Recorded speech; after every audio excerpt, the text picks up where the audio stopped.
Yeah. we can pitch. And so it's there, they're lightning quick, and then it sets up a plot line with the Chinese allies when they crash land, and then you never see that again. You never see Aaron Eckhart, you never see any of that until the very end of the film, when you're like, wait, who's that? Okay. Somebody. Okay, so you got those subplots. It feels very messy. The plot kind of focuses on too many things at once, and I would have rather it have focused and centralized either on the intelligence part of it, with a few pilots that then go into there, and you can still have Woody Harrelson's character playing Nimitz, very, very important commander there. So, yeah, overall, like I said, the acting, when it really revolves around what was just, I don't know the guy's name, Dick Best. We don't know any of the guys' names. Well, I found out at the end. Yeah, but the main character we're following around, he is so generic and so tropey. I didn't like it. The way he's portrayed, Joe. Yeah. We have to be careful about the way we talk about this, because these are real. This is based on real people and real events. So it's the way he's depicted, the actors depicted. For example, Joe Johnson's character. Oh my God, Mom! Stop texting me! I'm doing my show! Mom! Sorry about this, guys. Turn that down. Go. Well, I think the acting Joe gets Johnson, subpar when Joe you're Jonas. not giving much. No, it's not Joe Jonas. Nick Jonas is in this. And his acting's atrocious. He's doing really bad. Well, there's like 5 lines. Yeah, well, what's his first line, Joe? Oh, from Brooklyn. Last I line. was like, Fuck you. Yeah. And so the acting was, average to below average, depending on who you're getting a performance from. But I feel like if you, as an actor, aren't given a lot to work with, even if you are an incredible actor, it's kind of hard. Yeah, like Dennis Quaid's great, but he didn't have a lot to go on. An admiral who had to, what was his condition? A rash? A rash. Shingles. He had to be taken off duty. And, he does his job, and when he's on screen, you can feel it. This is a good actor, Quaid knows what he's doing, and he's depicting as best as he can, even though... But they have to, it's difficult because they have to stay historically accurate. Or they are trying very hard to stay historically accurate, much more historically accurate than Pearl Harbor. So I can give the film a ton of credit for having historical accuracy, and people who are more familiar with the events of not only Midway but also Pearl Harbor and Doolittle can check out the film and let me know, is this film more accurate? It does seem like it's more accurate, and because of that, there's limitations in the storytelling. You've got to tell not only Pearl Harbor, but you got to tell Doolittle. You got to tell luring the Japanese into a trap into Midway. You got to tell destroying the 2 carriers, and then going again to destroy the 3rd carrier, the Japanese carrier, what we're talking about. And to do that, there's so many intricate parts involved, and there's lots of stories. Now, I guess you can do that, but the way it's paced and edited, we get a scene that's like 2 minutes of this guy, then another 5 minutes of this guy, and then 2 minutes of this guy, and then, but it's just, you forget people's names. If it weren't for the end credits, where everybody froze and the names came out, I wouldn't know anybody. That's the only reason why I knew Best was Well, you spent like the whole movie trying to figure out who these people were, and they say it like over and over, but still you're like, wait, which one? What was that one? Now, what about the action?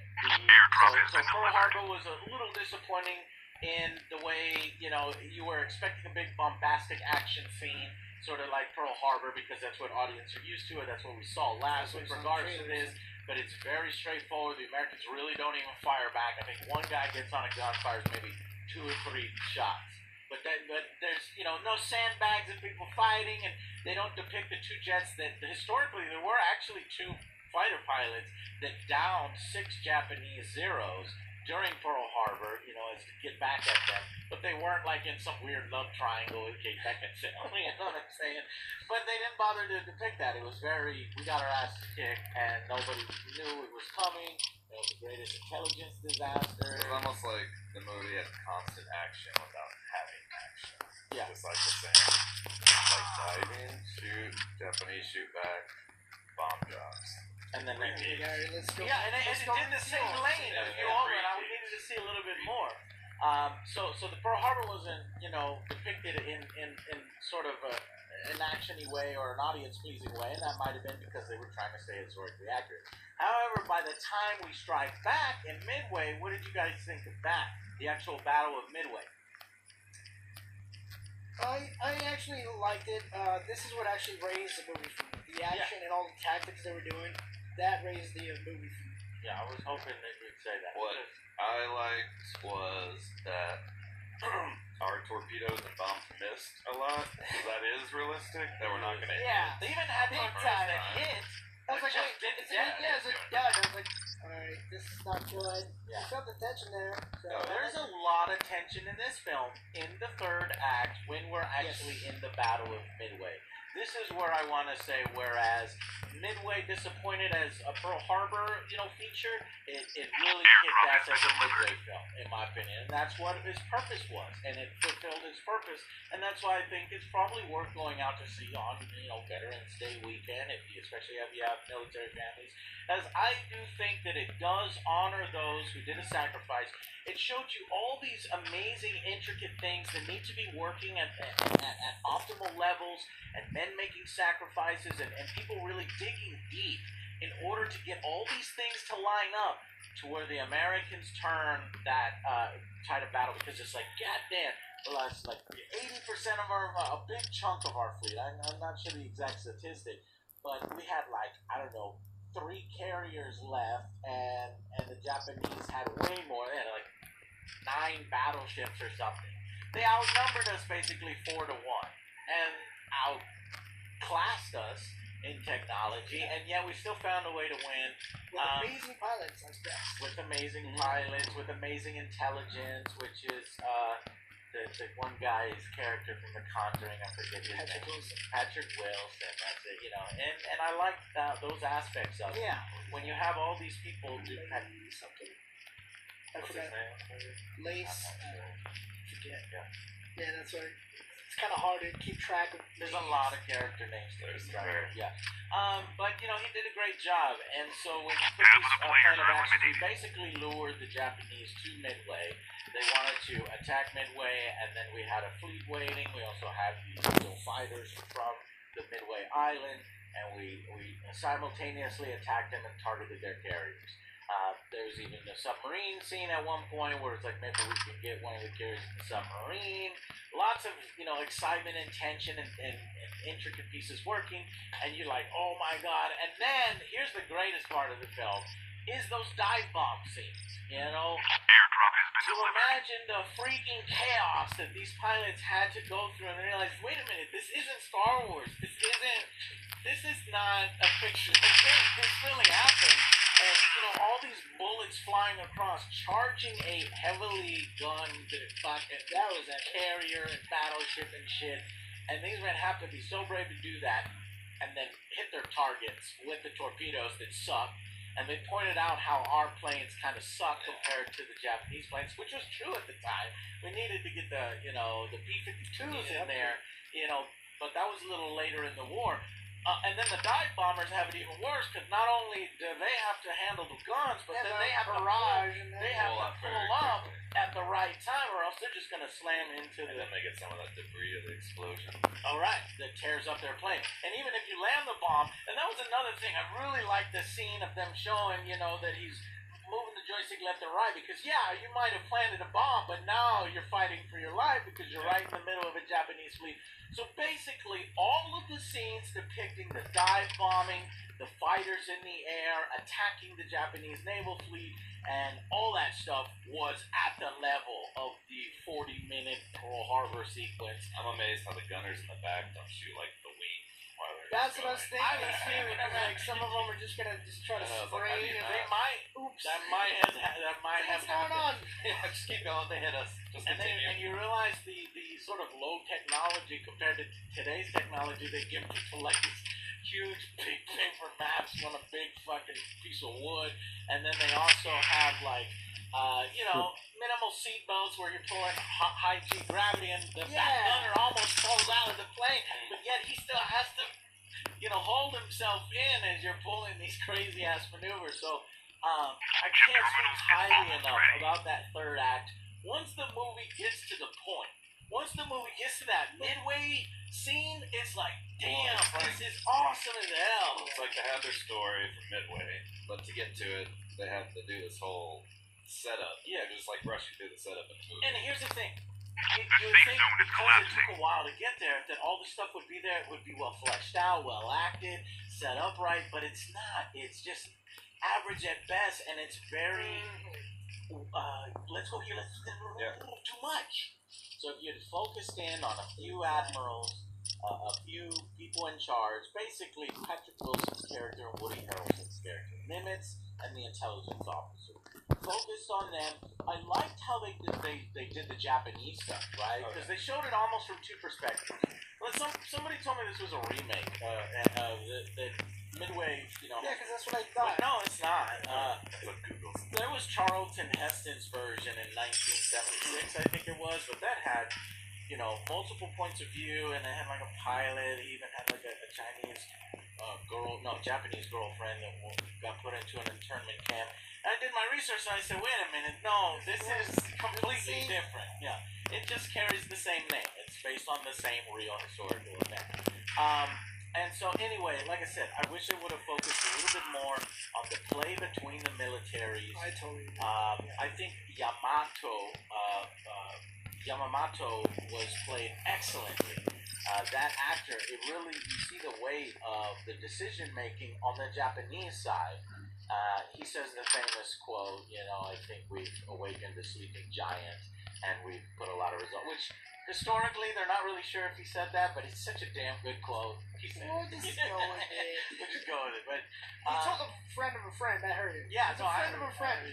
Well, I'm talking about, like, the Japanese, which I'm glad they depicted their side, because Well, that's another in thing, too. history, they had to make a lot of, like, incredibly hard decisions in World War II, even to the point when they should have surrendered and still like, oh, let's just keep going.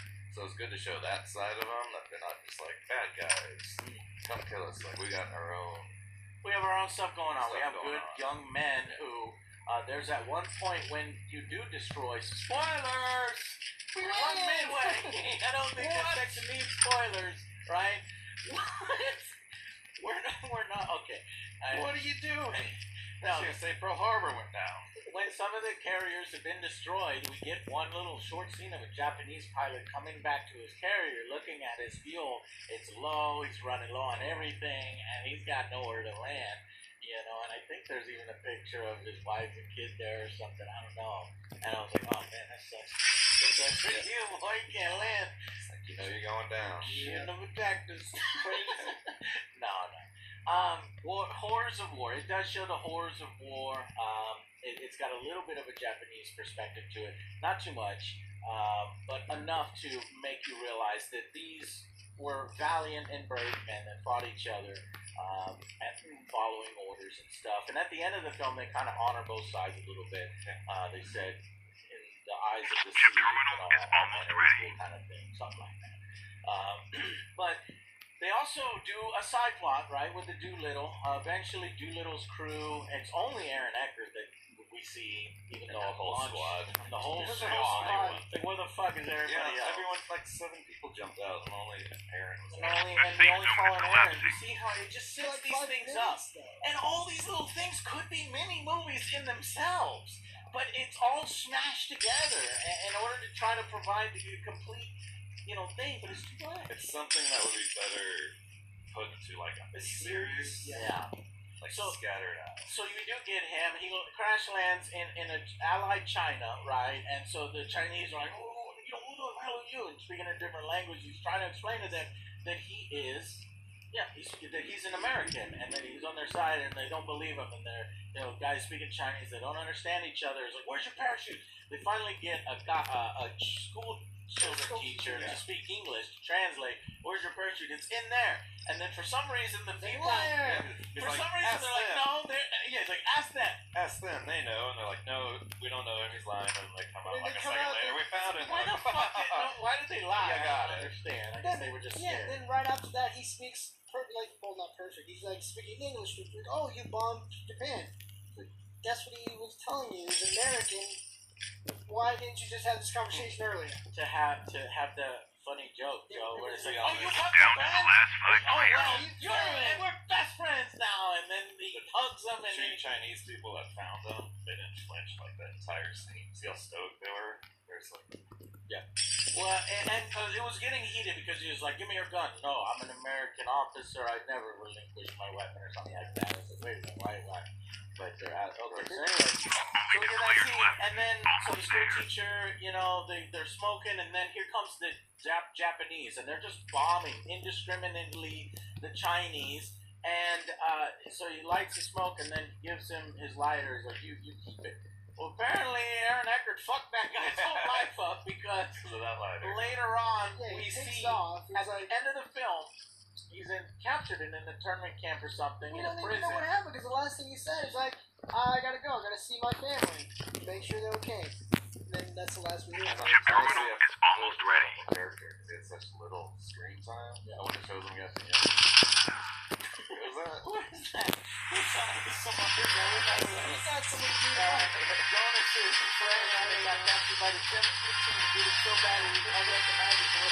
He said, "I got red shoes." No, it was the Chinese guy, and then he's just fucked. I mean, the Japanese were beating him up, and I think the reason why they were showing that is because at the end of the film they showed, yes, the Doolittle raid, happened, but the Chinese paid the cost of the Doolittle raid over